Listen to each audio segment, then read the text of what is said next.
This has been a really fun series to sit and be on that side of, and so I'm excited to participate now and give a talk and to hear. I have not interacted much with the research of either of my co-speakers, so I'm excited to hear what they have to say. Before I start, I do want to plug an event that's happening this Sunday, titled Survival, Disaster Capitalism, and the Right to Shelter. It's being co-hosted by the People's Forum and the New York Earthquake Solidarity. We have one speaker who's from our department, Arun Erjan, who will be speaking. And then a couple of my comrades in housing justice in the city, Holden Taylor and Sia Weaver, will also be speaking. This will be broadcast on YouTube, and I recommend you going to it. This is an important event, and one that is very relevant to everything that we study here. Today I'm going to talk about housing in industrial Michigan. My general sort of animating question that I bring to my research when I'm studying housing is the question of what does housing do for capitalism or the capitalist system? And specifically what I mean by that is what role does the specific and historical organization of housing, what role does that play in the accumulation of capital at a specific time in a specific place? When I say this, I understand housing somewhat broadly. Obviously, it's like the individual homes and apartments that we live in, but also the structure of neighborhoods and the way that housing organization mediates our access to public services, and then also the families and the structure of families that live within houses is all part of this sort of broad category of housing. And then when I talk about capitalism, I mean capitalism, of course, is a world economy. Capitalism cannot be studied on a local scale without reference to the larger global trends that shape it.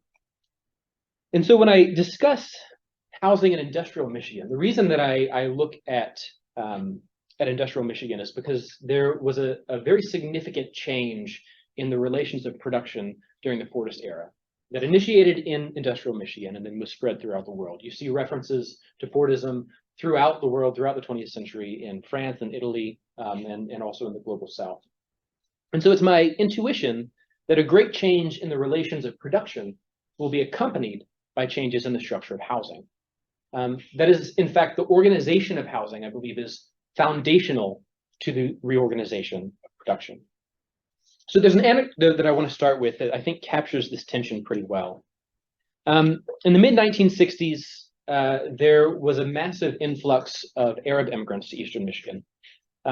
Michigan has always been a sort of a landing zone for immigrants in the U.S. Largely throughout the 19th century, these were going to be Christians from Eastern Europe, just Christians of various flavors that came over. And then in the 1940s, with the Great Migration, it was largely Black workers from the American South who moved to Michigan. And then in the 1960s, there was a law in 1966 that eased immigration restrictions for family members of American citizens. And so while Michigan has been a destination for immigrants since the beginning of the European incursion, this was the first time that a large number of Muslim workers settled in the state. And so like many other groups before them in Michigan, the Arab community faced heavy discrimination. There's a book called Detroit, I Do Mind Dying, about Black revolutionary organization in the 1960s in Michigan. And the authors, Marvin Sirkin and Dan Georgiakis, go to great lengths to compare the similarities between the treatment of Arab communities and Black communities at this time. Both groups were largely poor, largely working class, and were largely excluded from the richer and wider areas of town. They were worked, quote, in heavy industry where they got the same dangerous and arduous jobs. And the Mayor Hubbard of Dearborn, Michigan, which is a suburb of Detroit, even used the same racial slur to refer to both Arabs and Black workers. So for Sirkin and Georgiakis, these similarities of position provided fertile ground for revolutionary solidarity among workers in the region. And this solidarity was crucial. Mayor Hubbard launched a years-long campaign of harassment against the Arab community in the South End neighborhood. This neighborhood, approximately half of whose residents were Arab, had strong community bonds. In many cases, 400 to 600 people from the same village in Yemen would come over as a group and settle in the South End of Dearborn. So Mayor Hubbard proclaimed Dearborn to be a white man's town. And he developed an onerous housing code that effectively forced non-whites from the South End and converted the neighborhood to industrial use, or he intended to convert the neighborhood to industrial use. My understanding is that Chrysler wanted to build a production factory in the South End, I went back through and I couldn't find my citation for that, so don't sort me, but I believe it was one of the large auto companies, I believe it was Chrysler, that wanted to convert this largely Arab neighborhood into an industrial zone for automobile manufacture. So the diverse community, led by its Arab population and represented by Arab American attorney Abdeen Jabara, sued the city and won a landmark victory when Judge Ralph Freeman ruled that Mayor Hubbard had improperly conducted a 10-year campaign of harassment. However, the victory in this struggle to keep their homes was somewhat Pyrrhic. Sirkin and Georgiagas note that Jabara was not as pleased with the court victory as might be expected. He told the authors in February 1974 that the lawsuit wasn't won on community rights, but on the constitutional principle of due process of law to protect the taking of private property. In other words, in order to keep their homes, South End's community of immigrants had to submit to capitalist expectations for property and had to dissolve the community bonds they brought with them from the Middle East. Communal property and alternate forms of value, such as community welfare, the right to a home, and the right to the necessities of life, had to be subordinated to the conditions of accumulation in order to be preserved. So here we come to the crux of the matter. The question is not merely who owns the land or who owns the homes, but how the land is owned. There's a quote from the scholar Emmy O'Brien that stands out to me. And I don't think she's the first person to say it, but I watched a conference where she said this quote, and it rings in my ear in her voice. She says, "There is no freedom in property. A movement for justice or liberty that hinges on broadening certain forms of capitalist property relations ultimately reinforces the capitalist system, and by extension, our own domination. And this is especially true for the question of housing." So this perspective is not necessarily new. Despite capital's insistence, our relationship to the land cannot, in fact, be reduced just to the question of ownership. And the critique of the view that home ownership is inherently liberatory dates back at least to Engels. In the 1870s, there was an acute housing shortage in the great European cities, London, Paris, Berlin, Vienna. And in the midst of debate about the nature of the crisis and the necessary steps that would be needed to resolve it, Engels takes issue with the view that abolishing rent dwellings and tenancy would represent a panacea for the housing crisis. Against this take, Engels approvingly cites a radical Spanish newspaper, La Emancipación, which notes that the ruling classes attempt to, quote, stifle all revolutionary spirit in their workers by selling them small dwellings to be paid for in annual installments, and at the same time to chain workers by this property to the factory in which they work. So we see here that Engels views housing as a tether, a tool by which the options of the working classes are foreclosed. But more than this, the organization of housing can also fundamentally alter the relationship between workers and their bosses. Engels points to a specific situation in Germany in the 1870s, where much of the workforce was partially proletarianized, living on small homesteads.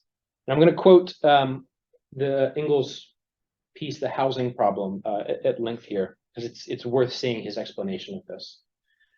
He says, "And here is seen in all its glory the blessing of house and land ownership for the modern worker. Nowhere, hardly excepting even the Irish domestic industries, are such infamously low wages paid as in the German domestic industries. Competition permits the capitalist to deduct from the price of labor power that which the family earns from its own little garden or field. The workers are compelled to accept any piece wages offered to them because otherwise they would get nothing at all. And they could not live from the products of their small-scale agriculture alone.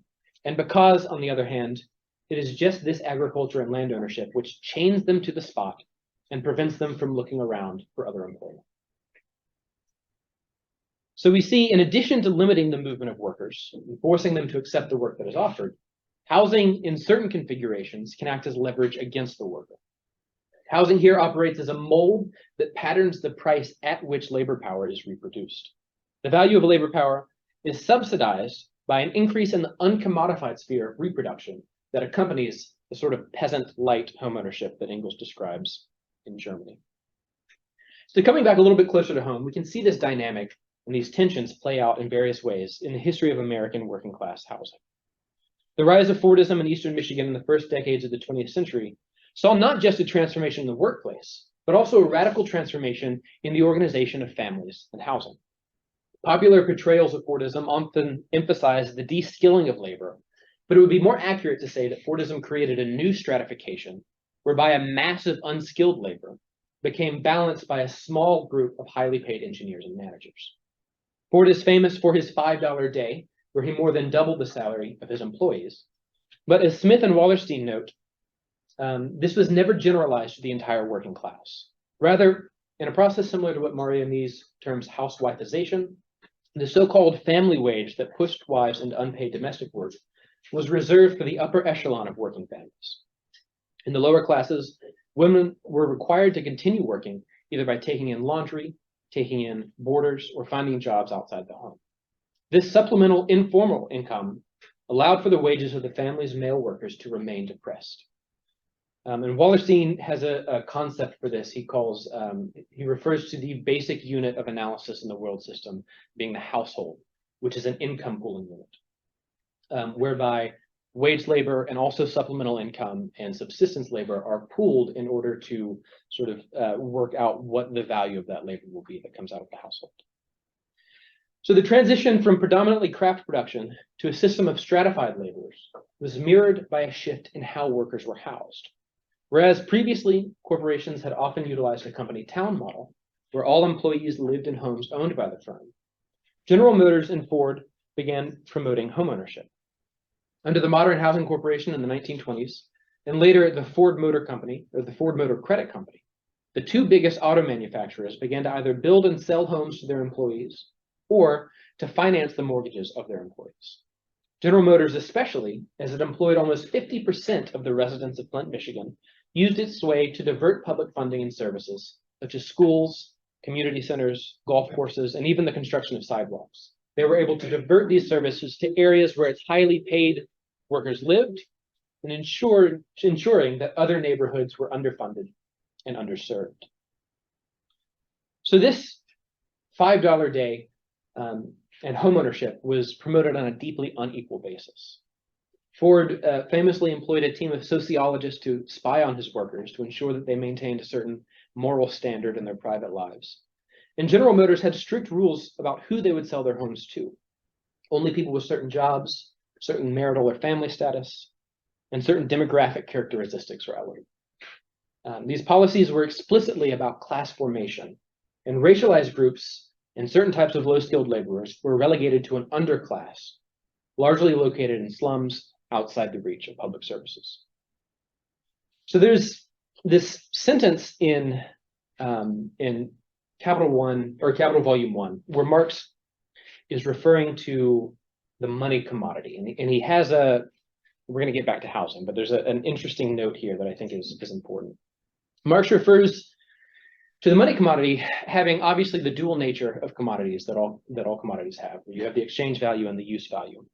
The use value of gold being it can be made into ornaments or jewelry, and then the exchange value obviously being its price. But he says, in addition to this dual nature, there is also a separate formal use value that the money commodity has for capitalism itself, in which it regulates and structures the relations of exchange. So the availability of money allows for exchange to be generalized, which is a precondition of society based around value and labor. In the same way, I think that we can view housing as having a special formal use value for capitalism itself. Obviously, it has the exchange value in that it is bought and sold on a market, and it has the use value of providing us with shelter and being the place where we make our lives. But additionally, housing and the organization of housing structures the conditions of the reproduction of labor. It serves this purpose for the capitalist system itself. By mediating workers' access to services and influencing the necessary combination of paid and unpaid labor that goes into making sure workers are able to show up at the gates of the factory every day, the organization of housing is a fundamental and flexible condition of accumulation. There are a couple of other aspects to this. In particular, I think that Wallerstein's conception of the household as an income pooling unit is balanced nicely by his conception of the household as a site of reproduction of ideology. But I'm going to leave it off here as we're running a little short in time and we have two other speakers. So thank you for letting me talk, and I'm excited to hear the rest of the talks.